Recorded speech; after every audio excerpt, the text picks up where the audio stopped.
Sébastien Chenu, bonjour. Bonjour monsieur. Bonjour. Et Bonjour, bienvenue madame. sur Inter. Beaucoup de questions à vous poser ce matin sur le budget qui arrive à l'Assemblée nationale, sur le narcotrafic, sur la remise en chantier de la réforme des retraites.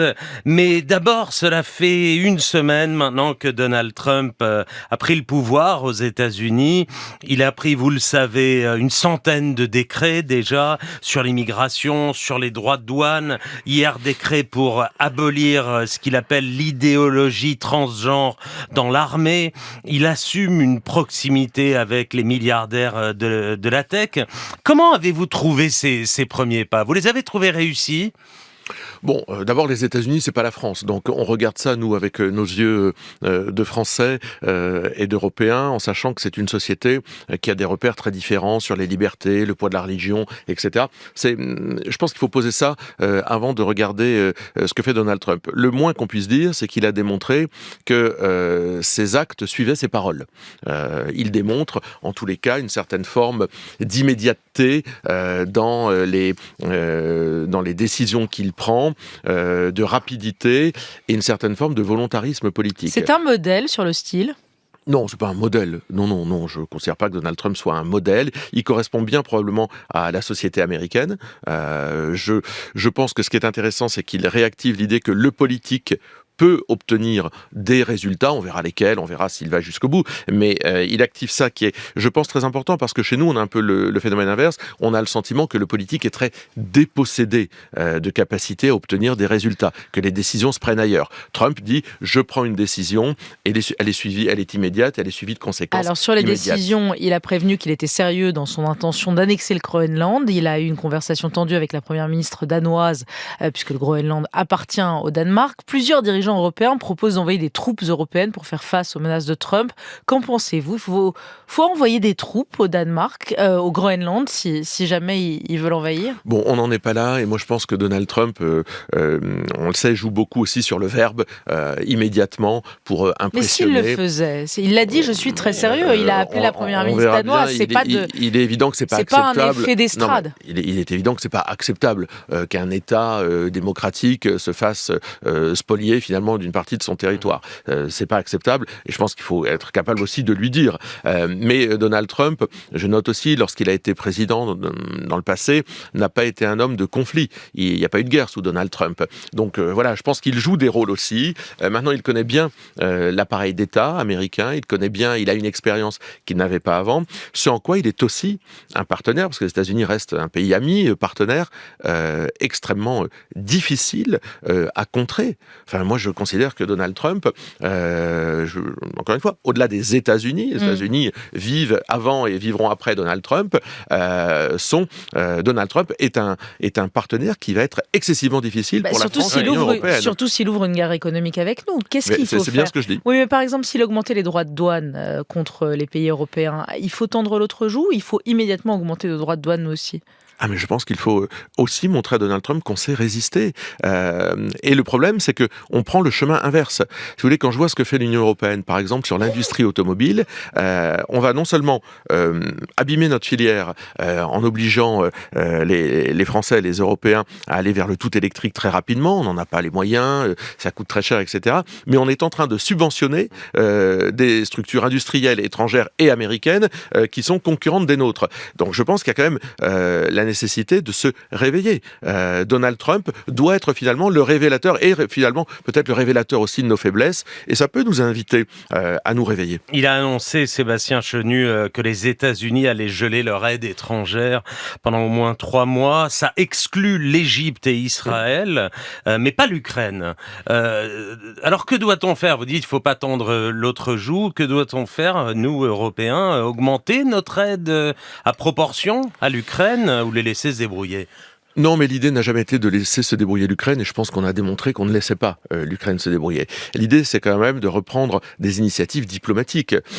sincèrement, on a le sentiment que ça bouge un petit peu de ce côté-là, que ce soit côté russe ou côté ukrainien. On a quand même le sentiment que les deux pays arrivent un peu au bout d'un chemin et qu'ils ont plutôt envie, d'après ce que je comprends, que je vois de loin, de sortie diplomatique. Ce qu'on a toujours plaidé, nous. On a toujours indiqué que où c'était la guerre de 100 ans, on s'enlisait pour très longtemps, ou alors il fallait prendre des initiatives diplomatiques. Là, encore, j'aimerais que la France prenne des initiatives diplomatiques avec peut-être des pays qui sont capables de parler à tous, en mettant dans le coup des pays qui sont capables de parler à tous. Je pense par exemple à l'Inde, qui est un pays qui peut être un médium intéressant. En Allemagne, Elon Musk s'est invité au congrès du parti d'extrême droite AfD en pleine campagne législative, appelant les Allemands à voter pour l'AfD qui va sauver l'Allemagne et traitant Olaf Scholz d'imbécile et d'incompétent. Ça s'appelle de l'ingérence pour vous ?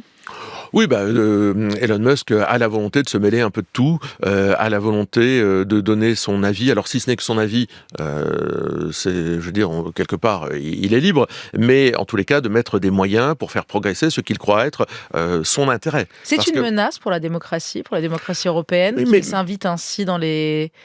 C'est une menace comme Soros, c'est une menace comme tous ces milliardaires qui veulent influer dans le champ démocratique et qui mettent leurs moyens pour influer dans le champ démocratique. Comme nous en connaissons aussi, nous, des ingérences. Il n'y a pas que Musk qui fait de l'ingérence. Donc il faut s'en prémunir, il faut demeurer libre et ne pas céder à ce type d'ingérence. Mais encore une fois, il n'y a pas que Musk. Là, on focalise sur Musk parce qu'il est partenaire de Trump, mais je vous ai cité Soros, je pense que c'est tout aussi inquiétant. Elon Musk et Mark Zuckerberg, Facebook, Instagram, etc. ont été très clairs. Ils ne veulent plus de modérateurs sur leurs réseaux sociaux et ils ne veulent pas appliquer les lois européennes qui leur imposent précisément de modérer les contenus qui circulent sur leur plateforme, sur le territoire européen. Doit-on appliquer ces lois ou accepter ce qu'ils disent et répondre « OK, on renonce à nos propres lois ». Non, mais il y a une différence, en tout cas une marge, entre la modération et la censure. Moi, je suis pour qu'il y ait des modérations sur les réseaux sociaux, je trouve ça tout à fait normal. Je suis contre toute idée de censure. Or, souvent, je vois qu'il y a quand même aussi une volonté chez certains de flirter avec l'idée d'empêcher d'autres de s'exprimer. Chez qui ? Dans des médias, chez les hommes politiques, à gauche en particulier, la volonté de faire taire ce qui ne va pas dans le bon sens. Moi, je suis tout à fait hostile à ça. Je pense que la liberté d'expression, c'est le totem. Il y a la loi pour gérer la liberté d'expression. Mais ça, c'est les principes. Aujourd'hui, vous avez Elon Musk et Mark Zuckerberg qui disent on ne respectera pas les lois européennes. Alors on fait quoi ? Je pense que nous devons agir pour faire en sorte que les lois européennes s'appliquent. Des lois européennes de modération, mais pas de censure. Donc là aussi, il y a un chemin à trouver. Mais là, elles sont votées, les lois. C'est pas... elles existent, donc elles doivent être appliquées. C'est des lois de modération ou de censure, celle-là, le DSR. Pour l'instant, on est européen. Dans des lois de modération. Donc il faut les appliquer. Les lois sont faites pour être appliquées, absolument. Encore une question sur ce sujet-là. Donald Trump et Elon Musk veulent mettre en place un comité de la hache, couper un tiers du budget des États-Unis. Ce que fait aussi Javier Milei en Argentine avec son projet de supprimer les dépenses de l'État à la tronçonneuse. Vous en pensez quoi ? Parce que votre allié, Éric Ciotti, dit qu'il est fasciné par ce que fait Javier Milei. Est-ce que vous aussi, vous êtes fasciné ? Non, je ne suis pas fasciné. Il n'y a pas grand monde d'ailleurs qui me fascine. Ça peut m'intéresser intellectuellement. Est-ce que ça vous intéresse le comité de la hache, la tronçonneuse ? Non, mais je ne suis pas pour qu'on transpose. J'ai dit tout à l'heure, j'ai commencé mon propos en disant les États-Unis, c'est pas la France. Donc, il y a aux États-Unis, le moins qu'on puisse dire, très peu de services publics comme nous l'avons ici en France. Donc, c'est évidemment pas comparable. Si l'idée, c'est comme le propose Éric Ciotti, de faire du ménage dans les agences d'État, j'entends même que le Premier ministre y serait attentif. Évidemment, on a un pays qui est suradministré. Il n'y a pas un domaine professionnel dans lequel on ne vous dit pas qu'on croule sous la paperasse. Les agriculteurs, les chefs d'entreprise, la police, les hôpitaux, première chose qu'ils vous disent, laissez-nous travailler, nous sommes suradministrés. Les agences régionales de santé, par exemple. Donc, on a beaucoup à faire de ce côté-là. Est-ce qu'il faut le faire à la hache ou à la tronçonneuse ? Chacun choisira son instrument. Vous choisissez quoi ? Moi, je pense qu'il faut le faire au bistouri. Je pense qu'avec beaucoup de précision, mais aussi de détermination, il faut désadministrer notre pays. Éric Ciotti fait œuvre utile en ce sens. Sébastien Chenu, venons-en à la France. Hier, lors de ses vœux, le président de votre parti, Jordan Bardella, a estimé qu'il était inévitable de convoquer des législatives dès qu'elles seront institutionnellement possibles, c'est-à-dire en juillet prochain, un an après la précédente dissolution. Ce n'est pas, vous le savez, ce que veut Emmanuel Macron, il l'a dit et il en décide. Alors comment comptez-vous forcer la main du président ? Il ne s'agit pas de forcer la main du président. Nous, on a toujours indiqué que le président était libre de ses choix, y compris de celui de démissionner. La question existe. Mais... Elle existe toujours parce que c'est vrai que vous l'avez dit, puis plus dit. Vous espérez une présidentielle anticipée au plus vite ? Non, mais c'est le président qui choisira. Quelle est la position au RN ? Parce que vous avez oscillé sur ça. Non, mais en fait, c'est la situation du pays qui guide ça. Quand un pays se bloque, si vous n'arrivez plus à faire voter un budget, à nommer un Premier ministre, que vous avez un président de la République tel qu'il est aujourd'hui, qui n'est absolument pas audible, que 79% des Français le rejettent dans un sondage paru hier, évidemment, vous arrivez dans des situations de blocage assez immédiates. Je rappelle que nous n'avons pas voté en France un texte depuis le mois de juin. Donc le moins qu'on puisse dire, c'est que de façon législative, même si parfois on a tendance à voter trop de textes dans notre pays, le pays donc là, est à l'arrêt. Donc là, vous pensez qu'il faudrait que ce serait une bonne idée qu'Emmanuel Macron pense à démissionner avant 2027 ? Non mais le pays tourne encore, le pays réussit à payer ses fonctionnaires, contrairement à tout ce qu'on nous avait dit. Donc pour l'instant, le pays tourne encore. Si des situations de blocage venaient à advenir, parce que Emmanuel Macron n'entendrait pas ce que lui demandent les Français, car à la base, c'est bien ça, il n'a pas voulu entendre la demande des Français d'une autre politique et finalement d'une cohabitation. Il n'a pas voulu reconnaître, et c'est pour ça qu'il nomme François Bayrou, comme il avait nommé Michel Barnier. Il nomme des hommes qui poursuivent peu ou prou sa politique libérale, pro-européenne, etc. Ce dont ne veulent plus les Français, lui ont exprimé aux européennes 2 fois aux législatives par les 2 tours. Eh bien, si Emmanuel Macron s'entête à proposer aux Français... Ils n'ont pas appelé un plébiscite pour le Rassemblement national, ça ne vous a pas échappé. Sinon Jordan Bardella serait Premier ministre. Oui, mais nous sommes tout de même le parti qui a obtenu le plus de voix. Oui, donc on ne peut pas nous groupe, passer... vous êtes le 3e. Non, on est le premier groupe de l'Assemblée nationale. Oui, en groupe, à l'issue des législatives, c'était d'abord le NFP, puis... En coalition, le NFP est une coalition. Oui. Le coalition, vous avez raison, c'est plus la coalition centriste et enfin le RN. Oui, mais nous sommes le seul parti politique dont n'est pas une coalition, on n'a pas cherché des alliances avec des gens qui ne nous ressemblent pas. Nous sommes avec Ciotti. Je dis qu'il ne nous ressemble pas. Ciotti, il nous ressemble un peu. Il a des choses très en commun avec nous. Mais au-delà de ça, ce que je veux dire, c'est qu'Emmanuel Macron, à travers les politiques, l'entêtement politique qu'il a, crée les conditions chaque jour d'un blocage. Donc, si votre projet, Sébastien Chenu, ce sont des législatives, ça veut dire quoi ? D'ici là, vous ne censurerez pas ce gouvernement, que vous le soutiendrez parce que seules des élections vous intéressent, peu importe qui est à Matignon ? Non, pas du tout. Je pense que nous, on attend avec beaucoup d'impatience et d'intérêt les propositions budgétaires du gouvernement. Il ne vous a pas échappé qu'il y ait un texte budgétaire qui est au Sénat. Madame de Montchalin nous a dit que ce n'est pas le texte du gouvernement. Donc, quel est le texte du gouvernement ? Moi, j'ai écouté le Premier ministre hier. Je suis resté un peu sur ma faim. Je ne sais pas où François Bayrou nous emmène. Je ne comprends pas. Il lance des balles. Alors, c'est là où, d'ailleurs, le Rassemblement national est utile, parce que un coup, ils veulent taxer les retraités. Un coup, ils veulent faire travailler les Français gratuitement. À chaque fois, on s'y oppose. Il recule. Il recule parce qu'il voit bien qu'il y a une réaction dans le pays et dont nous sommes les porte-parole, dont nous sommes l'écho. Nous en faisons l'écho. On est monté très fort au créneau sur ces sujets-là. Il recule, mais que vont-ils faire ? Quel type de budget et quel type d'avenir prépare-t-il pour la France ? Moi, j'ai le sentiment que François Bayrou, son ambition, c'est de durer. C'est pas de changer les choses, c'est pas de réformer le pays, c'est pas d'avancer, c'est de durer, c'est trouver un budget à minima, fini la réduction du déficit. Visiblement, c'est pas sa priorité. Et donc, c'est faire un service minimum pour durer. Il a dit qu'il veut faire 50 milliards d'économies, il veut réduire... On va avoir un déficit public qui va être à 5,8 au lieu de 6. Vous voyez les niveaux où on en est. J'ai du mal à comprendre où vous vous positionnez. Vous avez censuré le précédent budget de M. Barnier. Et aujourd'hui, vous dites j'attends de voir, j'entends bien. Mais quelle est votre philosophie ? Quelles sont vos lignes rouges ? Vous aviez fixé des lignes rouges dans le précédent budget. Là, vous avez des lignes rouges sur celui-là ou vous attendez de voir et puis finalement, à la fin... vous voterez ou vous laisserez passer. Mais avouez que c'est compliqué d'avoir aujourd'hui des lignes rouges sur le vide. François Bayrou ne nous délivre rien. En revanche, un budget qui ne soit pas un budget d'austérité, un budget qui préserve la France du travail, ou qui a travaillé, c'est-à-dire que j'inclus les retraités, ça me semble être 2 options, 2 axes extrêmement importants pour nous. Un budget qui s'attaque au totem, au tabou. Celui de l'immigration est un sujet, c'est l'éléphant au milieu du salon, personne ne va en parler. Le ministre de l'économie et des finances que j'ai rencontré avec mon collègue Tanguy nous dit mais non, Nous, on ne touchera pas à ça. Donc, on veut bien toucher aux retraités, on veut bien toucher aux travailleurs français, on veut bien toucher aux gens qui sont malades sur les remboursements de médicaments. On ne touchera pas à l'immigration. La contribution à l'Union européenne, le ministre des Affaires étrangères nous dit qu'il faudrait aller vers le doublement de cette contribution. Nous considérons que c'est un tabou. Très bien, mais là, à ce stade, vous n'êtes pas au pouvoir, il y a un budget qui est en discussion. Vous dites vous-même, ça fait 8 mois qu'on n'a pas voté un texte. Amélie Montchalin dit chaque jour qui passe, c'est de l'argent perdu pour les Français sans budget. Vous voyez, il y a une question de Frédéric sur l'application de France Inter. Je comprends mal votre stratégie au RN. Vous détestez le gouvernement de Macron, mais vous ne voulez pas le censurer. On va avoir un gouvernement Bayrou pendant 3 ans de plus à cause de vous. Pourquoi est-ce que vous dites vous n'allez pas le censurer? Nous avons censuré Michel Barnier.